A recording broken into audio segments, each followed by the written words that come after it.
says Emma's iPhone is my hotspot. Well, I want to be an artist, she declared, aged 18. And sometimes dreams do come true, and sometimes they take a bit more time. Standing in a studio space, albeit a temporary one, she contemplates the job in hand.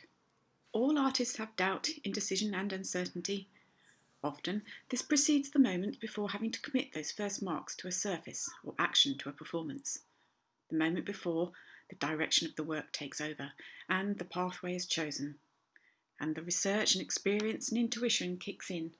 Who am I and what am I doing can then vanish into activity, decisive artistic action and pursuits.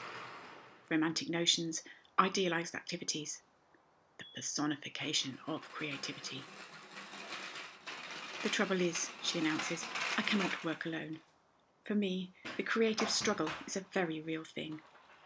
Everyone wants to know the mysteries of the process.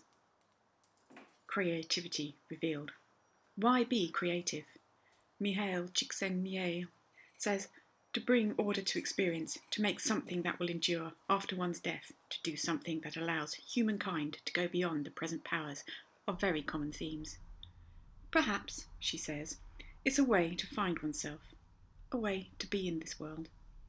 Later, she acknowledges an internal conflict, a desire for knowledge and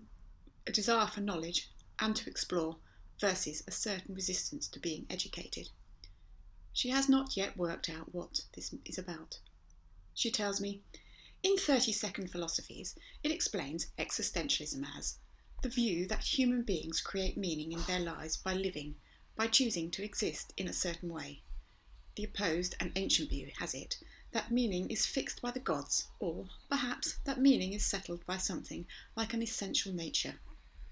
Failure to recognise one's freedom is to live in bad faith.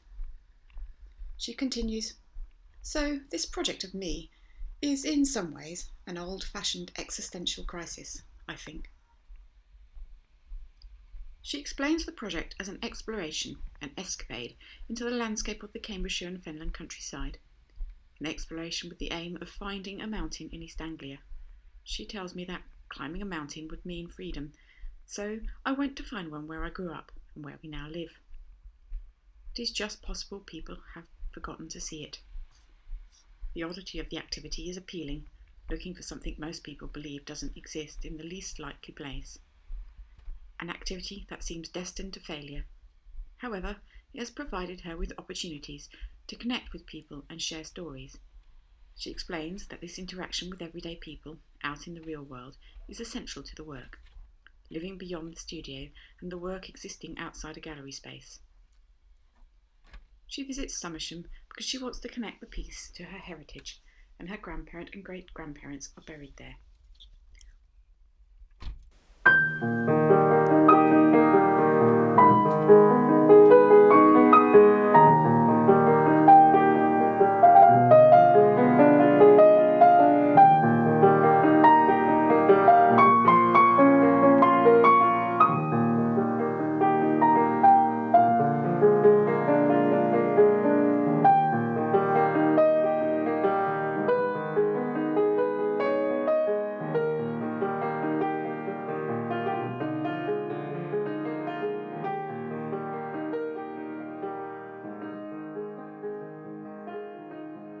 There are local rumours that it is built on an ancient extinct volcano. The nearby village of Pidley is also home to a mountain rescue team.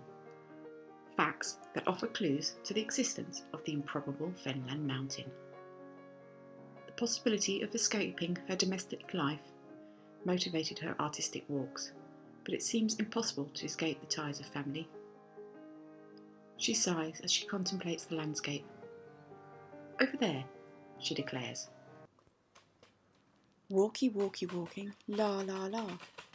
As she walks, she takes in her surroundings, the rhythms of her feet, like a metronome, ticking, patterning progress along her pathway.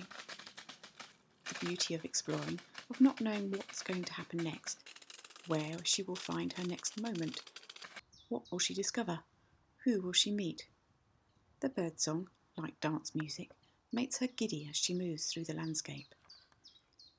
As she goes, she often sings songs to herself. With no one to hear, It can be very liberating, she explains. Other opportunities for self-expression often occur. These spontaneous actions usually go unrecorded.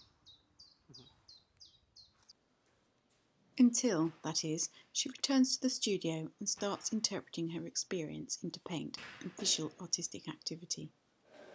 One of the aims of her work is to close the gap between lived experience and artistic experience. She wants to make art that the audience can be part of, a shared, imaginative, creative space they can step into. Audience engagement, indeed participation, seem integral to the work. She has explained recently that she sees her role as an artist as the senior position in the relationship between herself and her studio assistant. While she acknowledges the difficulties she would be faced without the help of her assistant, she makes sure her hand is involved throughout the creative process, but especially at key artistic moments. The rest is colouring in, she explains. The evident pleasure she finds in painting is at odds with the artistic suffering she thinks the public expect from their artists. However, she often struggles with the pursuit of her chosen career. Perhaps this is key to long-term success, she ponders aloud.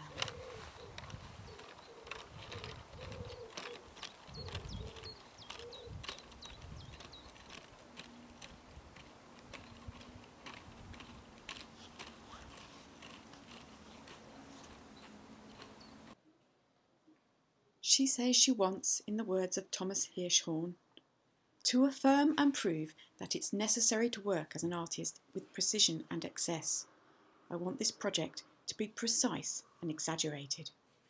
She continued to quote Hirschhorn, almost shouting his words at me. But I want to make a work of art. I want to become what I am. I want to become an artist. I want to appropriate what I am.